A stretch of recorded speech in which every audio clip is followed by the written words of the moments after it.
including the deadly shooting of a U.S. border agent. William Lajeunesse tracking all the breaking developments for us, doing some great reporting, joining us now live from Los Angeles. So, William, give us the highlights of this report.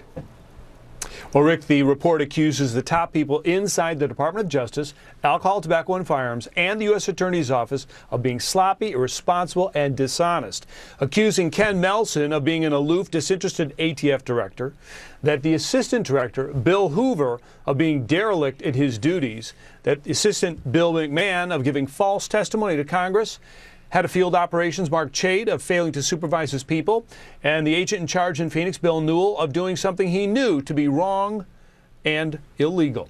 Now, Newell has said that he was not to blame, that he was only following orders from the U.S. Attorney's Office, but this report says that is not accurate, that the ATF knew better, but went along because it wanted to make a big splash and to establish a link between U.S. gun stores and Mexican violence. Rick? What about the links to that violence in Mexico? What do we hear about that in the report, William? Well, you know, it shows there was a callous indifference or disregard of the casualties in Mexico. In two memos, as Fast and Furious guns were showing up at the crime scenes in Mexico, U.S. Attorney Dennis Berg says, I'm quoting, "Wow, frickin' A. Those are already across the border," while ATF Phoenix repeatedly refused to stop truckloads of guns into Mexico despite receiving a thumb drive from the DEA with information as to the times, the dates, the people, and crossing points of those guns. But maybe the most embarrassing, when ATF learned that their guns were used to kill the brother of a state attorney general in Mexico, an ATF supervisor tried to bury that information, saying, and this is Mario Gonzalez right there, saying, my thought is don't release it. And to this day, while the ATF and the DOJ know of dozens of victims in Mexico who are injured and killed with guns that they knowingly sent south, those agencies still refuse to tell Mexico or Congress about these casualties. And finally, Rick, quickly, the report also shows that gun dealers were lied to, told that those guns were being interdicted when they're not, that the DEA was stunned that the ATF did not stop this operation sooner, that ICE, Immigration and Customs Enforcement, knew all about this, but they were told to back off, and finally that there was $1 million worth of guns sold. Some of that money was provided by two FBI informants, but the FBI won't tell Congress how much of our money was going towards those guns and why it did not tell the ATF sooner that the guys that the ATF wanted were already on the U.S. payroll. In short, it paints a picture of a massive screw-up. Rick, finally, two more reports expected, one dealing with the DOJ and obstruction of justice, and another one after the court case is finally wrapped up. Back to you. William Lajeunesse with some great original reporting out of L.A. William, thanks. Well, we'll have to wait and see. I mean, this is not a story that's gotten great publicity throughout sort of the mainstream media. It did sort of break through about a month ago when President Obama asserted executive privilege for the first time in his presidency. That received some coverage. I think these reports will generate some more coverage. But again, we're in the end of July. We're in the summer months, so I don't expect that it will have a great deal of political implications. I mean, obviously, the overriding issue right now for the election is still the economy and jobs. And unless there's something else that comes out right before the election regarding this, the Fast and Furious case, it probably won't have a significant impact on the election overall. Let's talk.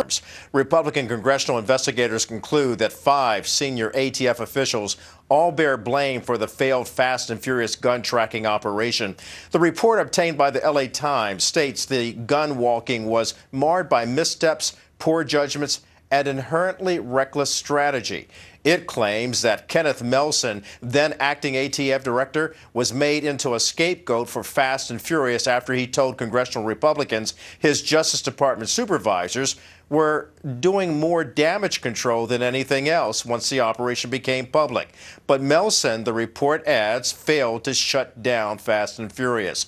Also named in the report, William Newell, the special agent in charge in Phoenix. It found that Newell displayed repeatedly risky management and consistently pushed the envelope of permissible investigative techniques, and that he had been repeatedly reprimanded for crossing the line. Most of the weapons sold were never followed, and some ended up at the murder scene of Border Patrol agent Brian Terry, gunned down in December 2010. Willing to talk. We have an ongoing investigation. We have subpoenas, and it's only the White House that's holding him back from testifying. The Department of Alcohol, Tobacco, and Firearms That's not the proper chain of command. It's a direct link from the lower level, the local level of the Bureau of Alcohol, Tobacco, and Firearms directly into the White House. And the fact that the White House will not allow this witness, who's apparently willing to testify, the fact that they're blocking this willing witness's testimony just raises more questions about what is the White House hiding. Why aren't they willing to be more transparent about this, especially given all the questions that have already been raised about this entire operation, Fast and Furious? It's a necessary step for us to take. 18 months after Brian Terry was gunned down, the family still doesn't have answers, and there's been no one held accountable. So, one, we need those answers for the Terry family, and two, when you have an attorney general who says he won't give you anything more, well, he admits there's over 100,000 documents you haven't seen, you have to take some next step. I think the Speaker has approved a very measured next step. Well, a firestorm here in Congress, and House Oversight Committee Chairman Darrell Issa says that Holder is putting up roadblocks. This is very much like what Richard Nixon dealt with. He said, I give you what I want. The president, what the president does, it's legal.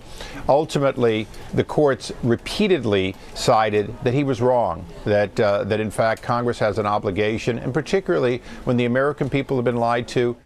This week, it became evident that Fast and Furious used wiretaps, which would have to have been signed off on by the higher-ups in the Department of Justice. The truth may be that the Attorney General and key lieutenants charged with knowing what's in those affidavits, knowing the wiretaps, may have been derelict in their duty in that they signed them, they were responsible for them, and they're going to tell us they didn't really know what was in them. No, Congressman, it's interesting because it has been 14 months since Brian Terry's death. There was a federal indictment for murder, and yet the case still hasn't come to trial. Congressman, you were a sitting DA, as was I. You were a United States attorney. Number one, have you ever heard of a whole file being sealed? And number two, 14 months to take a regular murder trial case to trial? No and no would be the answers to those two questions. You know, there's a speedy trial clock in federal court. You have to try it within 70 days or get permission from the court to do otherwise. Right. Now, what came out this week, Congressman, was that there were wiretaps apparently on March 15th, federal prosecutors assigned in Washington. What does this tell you? I mean, doesn't it tell you that justice in Washington knew? Well, it is the single best piece of evidence, Judge, that we have that they knew, because as you know, with wiretap applications, they are wordy, they are lengthy, they are detailed, and Main Justice in Washington has to approve these Arizona wiretap applications. What the Attorney General also knows is that Chairman Issa and myself and no one else on the Oversight Committee can have access to those wiretap applications. They're under seal. I would be willing to bet you whatever you want to bet that if you and I could get our hands on those wiretap applications, it would be crystal clear to the reader that gun walking was the tactic, which is one reason they will never